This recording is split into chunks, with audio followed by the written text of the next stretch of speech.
Hi guys, welcome to Na's Kitchen. I'm here today with another recipe. What do we have on the menu? We have beef stir fry, and the ingredients we're about to use is what I have right in front of me. It's so simple and easy. To start off, we need some beef. I have a pound of beef here. Everything's been already cut up, and I have 4 tablespoons of olive oil right here. I'm gonna use 1 tablespoon to marinate the beef, and the rest I would use as my stir fry base. I have 1 tablespoon of soy sauce here. I have 1 tablespoon of corn starch. I have half a tablespoon of black pepper, half a tablespoon of white pepper.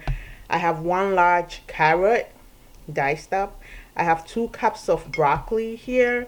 I have 2 cups of red cabbage.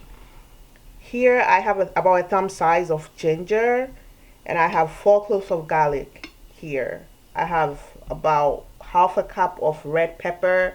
I have one red chili pepper here. I have half sweet onion cut up, and I have 1 whole egg. So if you want to know how this turns out, come with me and let's get started.